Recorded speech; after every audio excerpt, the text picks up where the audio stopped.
경기도 교육과정 총론에 정책용어로 나온 학교 자율과정에 대해서 현장에서 많이 부담스러워하고 힘들어하고 어떻게 적용해야 될지 낯설어 하는데 학교 자율과정 부담 없이 지금처럼 해야 된다는 주제로 이야기를 한번 해보도록 하겠습니다. 경기도에서는 올해 교사 교육과정, 그 전까지는 작년까지는 교사 별 교육과정에서 별자가 빠지면서 교사 교육과정과 학교 자율과정이라는 용어를 경기도 교육과정 총론에서 사용하고 있습니다. 또한 학교에서 잘 적용되고 창의적 교육과정 운영하는데 도움이 될 수 있도록 활용을 했으면 좋겠다고 권고하고 있습니다. 근데 올해 처음에 제시된 이 학교 자율과정을 학교에서 어떻게 사용해야 될지 모르고 힘들어하시는 선생님들이 많습니다. 그렇지만 저희는 그럴 필요가 없다라는 말씀을 드리고 싶습니다. 지금까지 학교 현장에서 나름대로의 프로젝트 학습 또는 학교 특색 교육활동 또는 교사 교육과정에 의한 교육과정 재구성 이런 모든 활동이 학교 자율과정이며 학교 자율과정이라는 용어를 연간 시간표를 기준으로 설명을 드리면 이 하나하나에 들어가는 교과목이 수학, 과학, 국어, 영어, 사회, 음악, 미술 이런 거였는데 여기에 넣을 수 있는 이런 용어들이 학교 자율과정이라는 용어를 사용할 수 있다는 얘기입니다. 학교 자율과정은 예체능을 제외한 다른 교과에서 20% 이상 실수를 감축해서 학교 자율과정이라는 범주 안에 넣어서 특색 있는 교육활동, 학교 교육활동, 학교 교육활동, 학년 교육활동을 기획해서 운영하라는 의도를 담고 있습니다. 그럼 지금부터 한번 설명해 보도록 하겠습니다. 제가 아까 말씀드렸듯이 연간 시간표에서 학교 특색 교육활동을 부담 없이 학교 자율과정에 편성 운영하여 실시할 수 있습니다. 저희 학교 예를 들어서 설명해 보도록 하겠습니다. 저희 학교 같은 경우는 아르떼 예술활동을 1학년부터 6학년까지 신청해서 무용 수업을 진행하고 있습니다. 이거는 작년 워크샵 또는 학기 초 학교 교육과정을 제정할 때 선생님들이 합의하에 교육부에서 실시하는 아르떼 예술교육활동에 신청을 했고 그게 확정이 돼서 모든 학년이 수업을 시작하고 있습니다. 연간 시간표로 가보시면 아시겠지만 매주 월요일에 되어 있는 이 부분 동아리라고 되어 있는 부분 보이시죠? 이 부분이 4학년 저희 반 같은 경우 월요일날 매주 2교시에는 동아리 활동으로서 무용 활동을 한다고 체크되어 있는 부분이라 할 수 있습니다. 그런데 학교 자율과정이라 하면 학교의 교육과정을 운영하면서 학교 및 학년 급에서 특색 있는 교육활동을 운영함에 있어서 여유를 더 제공했다고 보면 되겠습니다. 그 활동을 꾸준히 하고 싶은데 동아리 활동이나 다른 교과 활동으로 대체해서 연간 시간표에 재정해서 하긴 애매하다. 그럴 때 이 동아리라는 용어를 사용하지 않고 여기 동아리라는 용어를 대신에 학교 자율과정, 우리 학년, 우리 학교에서는 이 동아리 활동, 아르떼 미술 활동 쭉 하는 거 무용이 될 수도 있고 이 동아리 활동이라 하는 것을 학교 자율과정으로 명명해가지고 학교 특색 활동을 하겠다라고 합의가 된다면 그게 바로 학교 자율과정 기존에 우리가 해오던 그런 활동을 학교 자율과정으로 명명해서 수업을 할 수 있다는 말씀을 드리고 싶습니다. 잠깐 예를 보도록 하겠습니다. 저희 표교초 학생들이 무용 수업을 이렇게 하거든요. 아르떼를 신청이 되면 학교에 저희 4학년 같은 경우는 연간 25시간 무용 활동이 시작되고 있어요. 이건 학기 초 활동 사진과 그림을 제가 모아놓은 건데 이렇게 전문 강사 선생님이 오셔가지고 학생들을 대상으로 스트레칭도 하고 준비 운동부터 해가지고 본격적인 스텝 다음에 음악에 맞춰서 동작하는 것까지 배우는 수업이 진행됩니다. 4학년만 하는 게 아니고 1학년부터 6학년까지 모든 학년이 하기 때문에 이 또한 아주 좋은 학교 자율과정으로 활용할 수 있습니다. 두 번째 예를 들어보도록 하겠습니다. 또한 저희 학교는 초등학교에서는 골프장이 있습니다. 학교에서 쓰여 있는 어떤 시설이 있다면은 그 시설을 모든 학년이 이용해서 수업을 하고 그런 활동을 학교 자율과정으로 명명한다면 어렵지 않고 기존 해오던 교육활동을 학교 자율과정으로 더 여유 있게 그러면서 더 세게 쓰면서도 더 심화된 활동으로 진행을 할 수 있습니다. 저희 학교 골프장 모습이고 전문 강사님이 오셔가지고 학생들을 대상으로 수업을 하고 있는 모습이라 할 수 있습니다. 다음 예로는 모든 학교에서 4월 20일쯤에 있는 과학의 날을 맞이해서 관련 활동을 할 텐데 저희 학교에서도 올해 전학년이 과학의 날을 맞이해서 교육과정을 재구성해서 진로와 관련된 연구활동을 2시간씩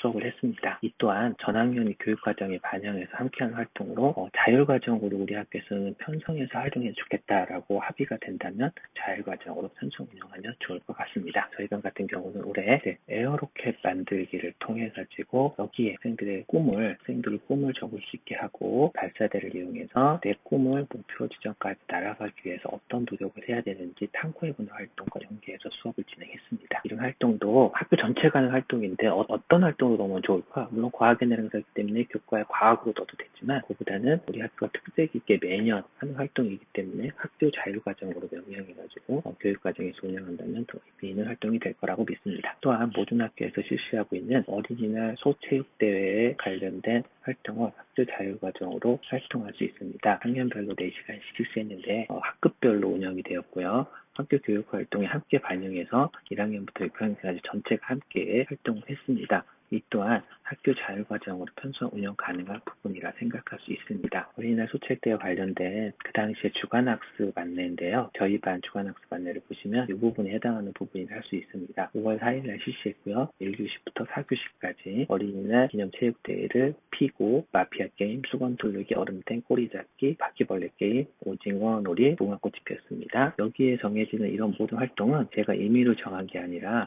학생들이랑 같이 체육대회 때 어떤 활동을 하고 싶니 해가지고 학생들의 의견을 내서 함께 정한 활동이었고요. 이런 활동을 올해는 체육이라는 교과로 잡아서 했는데 체육이 아니어도 모든 학년이 다 함께 실시하는 활동으로 학교에서 학교 자율과정으로 명명해서 학교에서 운영하면 어떨까라는 생각을 해보았습니다. 그 다음에 모든 학교에서 찾아오는 체험활동을 하고 있습니다. 특히 올해 같은 경우는 코로나19로 인해가지고 찾아가는 체험활동, 현장으로 나가는 체험활동을 많이 못하고 찾아오는 체험학 하셨을 텐데요. 저희 학교 같은 경우는 찾아오는 체험학습 주간을 운영해가지고 전 학년이 4시간씩 운영을 했습니다. 마을구사를 활용해서 학년도 있었고요. 또 4학년은 문화유산 답사라는 주제를 공부하면서 한글에 대해서 집중 탐구하는 시간이라서 한글 오감 체험이라는 주제로 운영을 했습니다. 보시면 이 부분입니다. 연관 시간 표로 말씀드리면 이 부분 우리말 오감 체험이라고 되고요. 체험학습 주간이라고 되어 있고 첫 번째 여기 보면은 한글 서체 만들기 활동을 했고요. 그 다음에 수요일 날은 2시간을 잡아서 나만의 먹은살 만들기 활동을 했고요. 목요일 날은 음악 시간에 한글 노래 배우는 활동을 했고요. 금요일 날 2시간을 잡아서 우리 교시에는 한글 쿠키 만들기 활동을 했습니다. 이 연관 활동에서 보시면은 한글 서체 만들기는 국어로, 나만의 먹을자 만들기는 사회로 잡았고요. 한글 쿠키 만들기는 국어 사회로 잡았습니다. 이렇게 어떤 교과에 연계된 교육 활동 하나의 교과로 잡기가 애매해서 기존의 교육 과정을 재구성하거나 프로젝트 학습을 하실 때는 이렇게 여러 교과를 그냥 넣어가지고 그냥 그런 활동을 했는데 이런 경우에 찾아오는 체험학습 주간으로 4학년은 한글 오감 체험을 하는데 이런 활동을 국어 사회 교과 감축을 한 다음에 이 용어를 국어 사회로 놓지 말고 학교 자율과정이라고 명명을 해서 수업을 하면 더 의미 있는 수업을 할 수 있다는 예라고 말씀드릴 수 있습니다. 저 블로그에 가시면 그런 활동과 관련된 거 있는데 그 중에 하나인 한글 서체 만들기와 관련된 활동을 그림으로 잠깐 보여드리면 다음과 같습니다. 표교초등학교에는 생태학습장이라는 아주 예쁘게 잘 구성된 생태학습장이 있습니다. 학교에 특별한 어떤 교육장이 있다면 그 시설을 이용해서 교육과정과 연계된 모든 학년이 같이 하는 일회성이 아닌 지속적인 활동이라면 학교 자율과정으로 잘 엮어서 수업을 진행하면 의미 있는 활동이 될 수 있을 거라는 아이디어를 말씀드리고 싶습니다. 이런 장점을 위해 수구초등학교에서는 전 학년이 2시간씩 이외에 4시간씩 생태교육을 실시했습니다. 이천은 교육혁신지구 사업 중에 교육협력지원센터라는 곳에서 마을유사를 활용해서 수업을 할 수 있도록 지원을 하고 있습니다. 마을유사 선생님을 지원해서 1학년부터 6학년까지 4시간씩 활동을 진행했습니다. 예를 보여드리도록 하겠습니다. 대학교 숲놀이 생태교육과 관련된 활동을 했었는데요. 이렇게 오셔가지고 마을교사 선생님이 오셔서 이날 비가 왔지만 학생들이 교를 돌아다니면서 생태학습을 할 수 있었습니다. 표교초등학교의 생태학습장 모습입니다. 이렇게 잘 갖추어진 교육 공간을 활용하지 않는다면 안 되겠죠. 그래서 이렇게 잘 갖추어진 학교 시설을 이용해서 교육과정과 연계하고 그것을 학교 자율과정과 연계하면 그 학교만 특색 있는 교육활동이 될 거라 믿습니다. 학생들이 활동한 모습들을 보여드리도록 하겠습니다. 다른 예를 한번 보여드리면은 자연물을 이용한 생태 놀이도구를 만들기. 이렇게 놀이도구를 만들어가지고 학생들이 진짜 재미있게 주고 컵 안에 솔방울을 던져서 넣는 활동 같은 걸 해보았고요.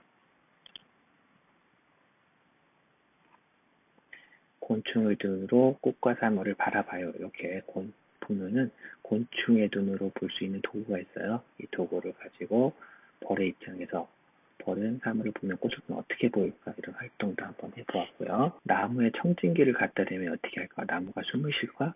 네, 가장 의미 있고 재미있는 활동이었는데, 네, 이런 활동도 생태교육 활동으로 진행을 해보았습니다. 이런 활동을 학교 자율과정으로 명명해서 처음부터 학교 교육과정에 반영해서 한다면 의미 있고 특색 있는 교육과정이 될 거라 믿습니다. 다음으로 학교 특색 교육 활동으로 특유초등학교 같은 경우에는 도서관이 있습니다. 체험 도서관이 있는데 이 공간을 또 잘 활용해야 되겠죠. 그래서 도서관을 활용해서 독서 교육을 강화하자라는 선생님들의 의견이 모아져 그래서 도서관 활용 수업을 학년별로 10차씩 운영을 하고 있으면서요. 1학년부터 6학년까지 또 도서관과 관련된 활동으로 동화작가에 맞는 학기별 2회 1학기에도 한번 실시했고요. 그 다음에 독서 퀴즈 대회 같은 걸 실시하는데 이런 독서와 관련된 활동을 연간 시간표 처음부터 학교 자율과정으로 잡아서 실시해도 된다는 말씀이시고요. 이 또한 학교에서 하고 있는 활동이었기 때문에 학교 자율과정 부담 없이 운영할 수 있다는 말씀을 드리고 싶습니다. 예를 한번 보도록 하겠습니다. 작가와의 만남을 환경동화작가와의 만남을 했고요. 그와의 만남하기 전에 그와 관련된 원화 전시를 실시했고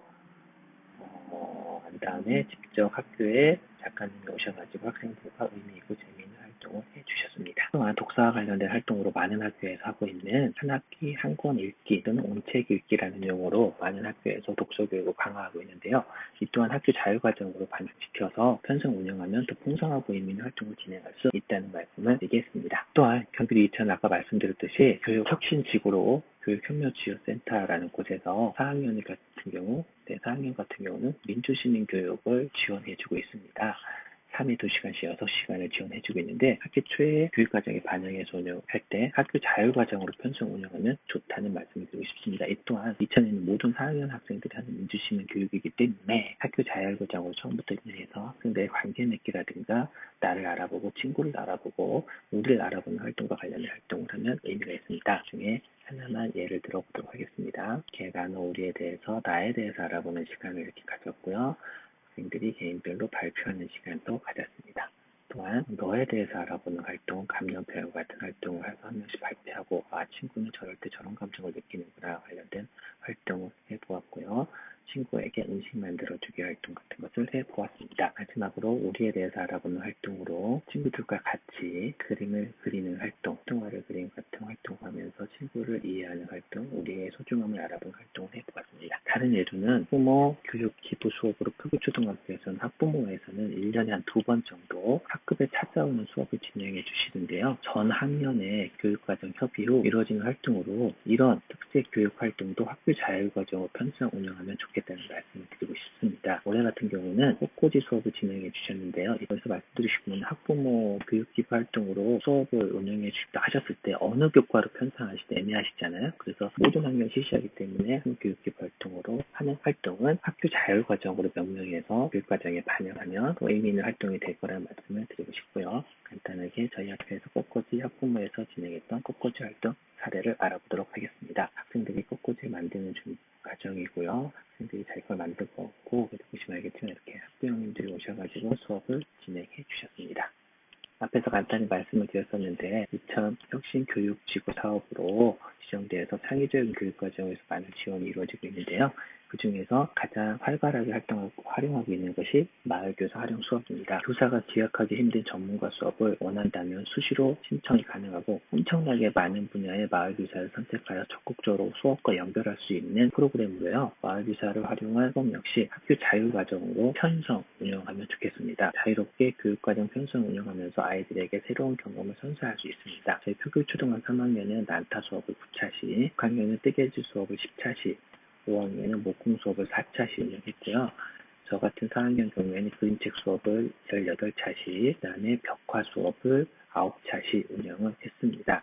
그 중에 벽화 수업 예를 잠깐만 보도록 하겠습니다. 저는 벽화 수업을 꼭 하고 싶었는데 역량이 좀 안 돼가지고 벽화 수업 할 수 없습니다. 그래서 생각난 게 마을교사를 활용해보자. 그래서 교육협력지원센터의 도움을 받아가지고 마을교사 선생님을 섭외가 됐고 마을교사 선생님과 교육과정을 협의 후 9차시의 시간을 편성했고요. 학생들이 저희 학교 대표적인 건물인 골프장의 문을 이렇게 작업을 하는 모습입니다.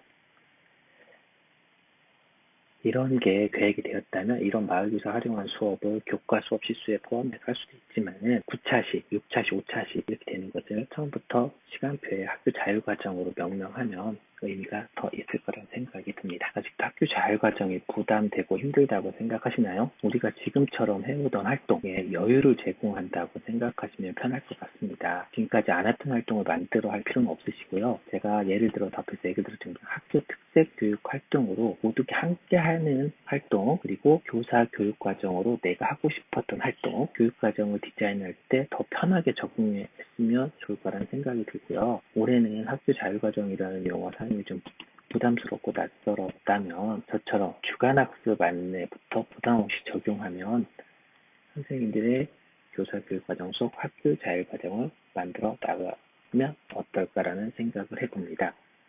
제 주간학습 안내 중에 학생들한테 직접 나갔던 주간학습 안내 중에 이렇게 학교 자율활동이라고 했으면 이렇게 그 용어를 직접 이렇게 넣는 거예요. 이렇게. 이거 뭐라고 국어라고 하기도 그렇고 사회라고 하기도 이렇게. 그러면 마지막으로 연관 시간표로 가서 최종 설명하고 끝내도록 하겠습니다. 제가 앞에 설명드렸던 부분을 좀 더 종합적으로 설명해 드리면요. 아까 무용 수업 같은 경우는 이렇게 화요일 2교시에 꼭 1학기 내내 2학기까지 운영이 되고요. 제가 학급 특색 사업으로 저와 만나는 학생들은 하모니카를 꼭 가르치고 있거든요. 하모니카 수업을 음악 시간으로 다 대체하면 음악 수업이 시간이 부족해요. 그래서 음악 같은 경우에 이렇게 하모니카 수업을 하는 부분을 음악이라고 표시하지 않고 학교 자율과정으로 표시해도 좋을 거라는 생각이 듭니다. 이 부분 하모니카 수업하는 곳을 2주에 한 번 정도씩 자율과정을 표시하면 좋을 것 같고요. 아까 얘기했던 과학의 날 행사를 이렇게 진로 2시간으로 잡았는데 학교 자율과정으로 잡아도 좋을 거라는 말씀을 드렸고요. 그 다음에 저희 학교 체육 수업, 골프 수업 하는 것은 4학년 같은 경우는 수요일 3교시에 쭉 이루어지거든요. 이 부분을 체육으로 다 넣으면 체육 수업 시간에 딴 걸 할 수 없으니까 체육을 증하고 다른 교과에서 감한 거를 학교 자율과정으로 명명해서 여기다가 체육이 아닌 학교 자율과정으로 넣는 거예요. 그 다음에 아까 말씀드렸던 소체육대회 여기 체육 4시간 잡았는데 이것도 학교 자율과정으로 잡아도 좋다는 말씀을 드리고 싶고요. 그 다음에 아까 간단하게 말씀드렸던 찾아오는 체험학습 이렇게 활동하면 좋고요. 마을교사 선생님이 생태교육 수업 이렇게 미술 4시간으로 잡았는데 교과를 잡지 말고 학교 자율과정으로 잡아도 좋다는 말씀 드리고 싶고요. 그 다음에 벽화 수업 3회에 걸쳐서 9차시 했다고 했는데 벽화 수업 이렇게 벽화 수업이 돼 있죠. 이 부분은 학교 자율과정으로 전환하면 어떨까? 그리고 여기 보면은 목요일날 국어 이렇게 색칠해져 있는 부분이 있죠. 근데 이 국어는 사서 선생님 수업이세요. 아까 도서관 활용 수업 이것도 학교 자율과정으로 반영해도 좋을 거란 말씀을 드렸고요. 여기에 나오는 국어 이거는 마을교사 선생님이 저희 학교 4학년 학생 놀이반 활용한 수업으로서 주제와 관련돼서 그림책을 읽어주는 마을교사 선생님이 오셔서 수업을 진행하는 건데 이것도 국어로 다 편성하면 국어 실수에 어려움이 있기 때문에 학교 자율과정으로 편성하면 어떨까라는 생각을 해보았고요. 네, 아까 말씀드렸던 여기 도서관 활용 수업 관련해서 생태 작가가 오신 거를 국어 수업을 잡았는데 학교 자율과정으로 잡아도 좋겠다는 말씀. 네, 이렇게 다시 한번 제목 보면 학교 자율과정 현장에서 맞닥뜨리는 선생님들은 낯설고 힘들겠지만 우리한테 어떻게든 더 자율권과 더 좀 여백의 비를 주는 거기 때문에 이런 활동을 무슨 교과로 반영해서 하지 하고 고민했던 부분 학교가 다 같이 하는 활동이라면은 그것을 고민하지 말고 그래 자율과정으로 명명해서 기존 하던 대로 우리 해오자 이거 좋네 이런 긍정적인 마인드로 적용하신다면 더 풍성하고 의미 있는 교육과정이 될 거라 믿습니다. 감사합니다. 아tum쌤이었습니다.